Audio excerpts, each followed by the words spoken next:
جب مسلمانوں کے دارل خلافہ یعنی مسلم دور حکومت کی راجدھانی بغداد میں ہر دوسرے دن کسی نہ کسی دینی مسئلے پر مناظرے ہونے لگے، یعنی ڈیبیٹ ہونے لگی۔ جلد ہی وہ وقت بھی آ گیا جب ایک ساتھ ایک ہی دن بغداد کے 4 الگ الگ چوراہوں پر الگ الگ مناظرے ہو رہے تھے۔ پہلا مناظرہ اس بات پر تھا کہ ایک وقت میں سوئی کی نوک پر کتنے فرشتے بیٹھ سکتے ہیں۔ دوسرا مناظرہ اس اہم موضوع پر تھا کہ کوا حلال ہے یا حرام ہے۔ تیسرے مناظرے میں یہ تکرار چل رہی تھی کہ مسواک کا شرعی سائز کتنا ہونا چاہیے۔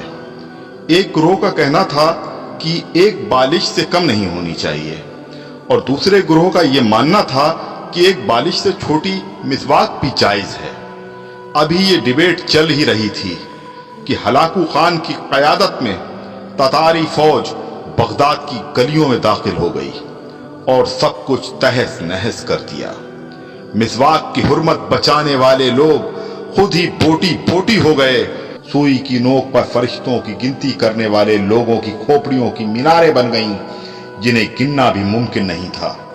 کوے کے گوشت پر بحث کرنے والوں کے مردہ جسموں کو کوے نوچ نوچ کر کھا رہے تھے۔ آج ہلاکو خان کو بغداد تباہ کیے سینکڑوں برس گزر چکے ہیں، مگر قسم لے لیجئے جو مسلمانوں نے تاریخ سے رتی برابر بھی سبق لیا ہو۔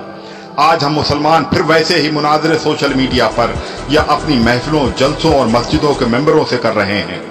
داڑھی کی لمبائی کتنی ہونی چاہیے، یا پھر پائجامے کی لمبائی ٹخنوں سے کتنا اوپر کتنا نیچے شرعی اعتبار سے ہونی چاہیے۔